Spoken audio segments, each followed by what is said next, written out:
It further highlights the amenability of the project to heap leaching. That's what we've outlined within the 2021 economic study, which we are now updating and going to incorporate into our 2024 PEA. 92%, obviously those are very strong recoveries, but importantly what it also does is it further validates the 20-odd column tests that we've done on the project.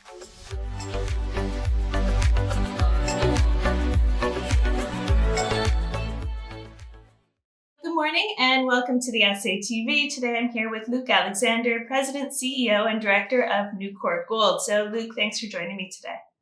Yeah, thanks for having me on, Amy. Always a pleasure. And so maybe to kick things off, do you want to give us a short introduction to Newcore Gold? Yeah, so Newcore Gold, we're advancing the Enchi project in Ghana. It's a district scale exploration project that's fundamentally underpinned by very robust economics that we put out in a 2021 PEA. It's backed by a very strong management team and board with a proven track record of success within the mining sector. Ghana is a tier 1 jurisdiction to be operating in. We're on a belt with a number of 5 million ounce plus deposits. So a great area to be exploring, but again, very robust economics that are outlined within a 2021 economic study, which we are in the process of updating right now, which incorporates a larger resource that we put out in March of 2023, and the new PEA will be out in the first half of next year. All right, great. And so you announced a strong metallurgical recoveries from two 15-ton pilot heap tests from your Sium and Boyne deposits in November. So can you share some key takeaways from this?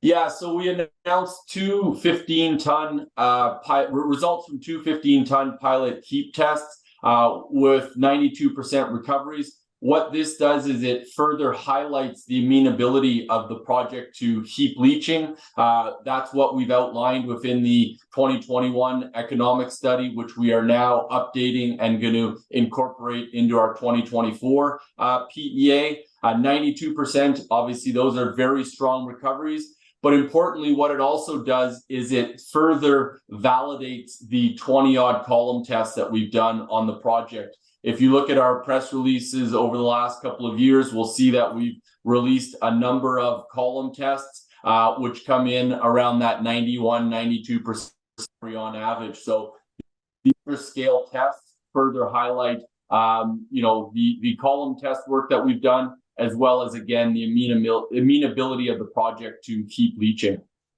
Okay, great. And so you announced the start of work on an updated PEA, as well as the appointment of a vice president of projects. So can you elaborate on both of these developments with the company? Yeah, absolutely. So in March of 2023, March of this year, we put out a updated resource that highlighted a larger overall resource. It also converted about 740,000 ounces from the inferred into the indicated category. So further de-risked those ounces on the project. On top of that, there was an additional 970,000 ounces of inferred, so a larger overall resource. We're now taking that resource and wrapping an updated preliminary economic assessment, a PEA, around those ounces. And what we're expecting is we'll see a larger, more robust project that's further de-risked from the met work, which we've talked about, as well as obviously the ounces being moved into a lower risk category on the project. Along with that, we hired a gentleman by the name of Brandon Fraser. He comes to us with 15 plus years of mining experience. He's worked both on the engineering and consultant side of the business, as well as he's helped build and manage heap leach projects. One of those projects is the Victoria Gold's Eagle project, which is a heap leach project in northern Canada. So he was very active on that project. So he helps strengthen our overall team and will help deliver that economic assessment alongside Greg Smith, who's our VP of exploration for the project. Along with that announcement, we also highlighted that we've hired Lycopodium and Micon as well as SEMS to conduct that PEA from an independent engineering perspective for us. Sounds great. Very strong team you've been building. And so what do you think the market has overlooked about Newcore, given the significant project achievements that you've achieved over the past several years? Yeah, I think the market's overlooked potentially the fact that we're in Ghana. I mean, West Africa obviously has had some issues over the last few years, and Ghana often gets lumped into countries where we've seen some of those issues. So, it is a tier 1 jurisdiction to be operating in. And some of the things we always point to is the fact that you've got 3 of the top 10 largest gold producers on the planet operating there. Newmont being obviously the largest gold producer in the world, who's putting another $1 billion into Ghana. So for us to have secured such a large land package, 216 square kilometers in size, district scale exploration, and being able to push that project forward. So, being in a tier 1 jurisdiction in Ghana, I think is something that gets overlooked. The fact that the team has had a number of successful mining companies that they've been involved in. Calibre Mining is probably the most recent one. Newmarket prior to that. So lots of success. And then district scale exploration. If we look at the Sefwi Bibiani belt, you've got a number of 5 million ounce plus deposits along trend from us. Chirano sits at about 5.5, including some of what they've mined out. Bibiani at 6.5, and then you've got one of Newmont's 2 deposits or 2 mines in country, the Ahafo mine, where they're sitting at 20 million ounce plus. So, great neighbors along trend that I think sometimes gets overlooked as well. Absolutely. And so you started to touch on this, but maybe can you go a little bit deeper into why Ghana is such a favorable mining jurisdiction relative to neighboring countries in West Africa? Yeah, I've touched on it a bit, but you've got a culture of gold production. I mean, it's called the Gold Coast for a reason. I mean, they've been producing gold there for 1,000+ years. It is one of the most sought after jobs in country to work in the mining sector. You've got 2 dedicated mining universities in country. You obviously have a very highly skilled and trained workforce who obviously through all the major companies and 5 million ounces of production per year coming from Ghana, means there's a very skilled labor force. The government is very well aligned with the mining sector. It's important for GDP. It's important for jobs, taxes, royalties. So you've got a motivated government to bring these projects into production as well. So recently, I think a lot of people have seen the World Gold Council's documentary that they put out on gold. And within that, you'll see that there's 2 segments dedicated to Ghana, which again, you look at the number of jurisdictions around the world, and Ghana has been mentioned twice within that video. And I think, again, that's another anecdotal example of what a great jurisdiction it is to be operating in. Yeah, absolutely.